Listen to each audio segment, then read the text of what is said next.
சைலண்டாக செந்தில் பாலாஜிக்கு நடந்த விஷயம், டெல்லிக்கு கிடைத்த ஆதாரம், கதையே இப்போதான் ஆரம்பம்.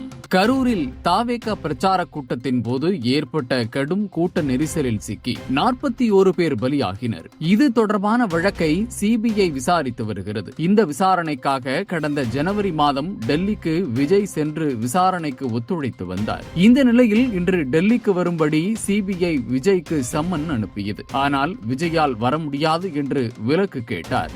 இதற்கு மத்தியில்தான் திமுக கூட்டத்திற்கு அதிர்ச்சியை கிளப்பும் செய்தி வெளியாகியுள்ளது. கடந்த வருடம் கரூரில் நடந்த உயிரிழப்பில் திமுக மீதுதான் முழு தவறும் இருப்பதாக பேச்சுக்கள் வெளியானது. விஜயும் தன் மீது பழி போடுவதாகவும் திமுக திட்டமிட்டு சதி செய்வதாகவும் குற்றச்சாட்டுகளை வைத்தார். எதிர்க்கட்சி தலைவர்களும் இதே குற்றச்சாட்டை வைத்தனர். இந்த நிலையில் இந்த வழக்கில் திமுக முன்னாள் அமைச்சர் செந்தில் பாலாஜியையும் விசாரணைக்கு ஆஜராகுமாறு சிபிஐ சம்மன் அனுப்பியிருக்கும் விவரம் வெளிவந்துள்ளது. திருச்சிக்கு வருகை தரும் பெண்களின் காவலர், நவீன பாரதத்தின் தந்தை, நமது பாரத பிரதமர் திரு நரேந்திர மோடி அவர்களை வருக வருக என வரவேற்கிறேன். இந்த விவரத்தை ANI செய்தி நிறுவனம் வெளியிட்டுள்ளது. அதில் குறிப்பிடப்பட்டுள்ளதாவது, கரூர் கூட்ட நெரிசல் தொடர்பான வழக்கில் விசாரணைக்கு ஆஜராகுமாறு திமுக MLA செந்தில் பாலாஜிக்கு சிபிஐ சம்மன் அனுப்பியிருக்கிறது. ஆனால் அந்த சம்மன் அவருக்கோ அல்லது அவரது வீட்டிற்கோ அவரின் அலுவலகத்தின் பிரதிநிதிக்கோ கிடைக்கவில்லை.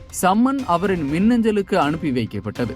ஆனால் அதற்கு செந்தில் பாலாஜி எந்த பதிலும் அளிக்கவில்லை. அதே நேரம் உடனடியாக தனது வழக்கறிஞர்கள் குழுவினரை சந்தித்து செந்தில் பாலாஜி தீவிர ஆலோசனை நடத்தியதாக கூறப்படுகிறது. இதே கரூர் வழக்கு விசாரணைக்காக நடிகர் விஜய் சிபிஐ தலைமை அலுவலகத்திற்கு கடிதம் ஒன்றை அனுப்பியுள்ளதாகவும் ANI செய்தி வெளியிட்டிருக்கிறது. அதில் விசாரணைக்கு ஆஜராக 15 நாட்கள் அவகாசம் கோரியிருப்பதோடு சென்னையில் அல்லது அதற்கு அருகில் வேறு எங்கேனும் விசாரணைக்கு ஏற்பாடு செய்ய முடியுமா என்று கேட்டதாக குறிப்பிடப்பட்டுள்ளது. இந்த இரு கோரிக்கைகளையும் சிபிஐ பரிசீலித்து வருகிறது. ஆனால் எந்த முடிவும் இதுவரை எடுக்கவில்லை. இருப்பினும் சிபிஐ விஜய்க்கு புதிய சம்மன் ஒன்றை அனுப்பும் என்றும் ANI கூறியுள்ளது. சிபிஐ அதிகாரிகள் இன்று வரை விஜய்க்கும் காவல்துறை அதிகாரிகளுக்கும் மட்டுமே சம்மன் அனுப்பியது. ஆனால் தற்போது திமுகவை நோக்கி நகர்ந்திருப்பதால் திமுகவிற்கு இது பெரும் தலைவலியை ஏற்படுத்தும் என்றே கூறப்படுகிறது.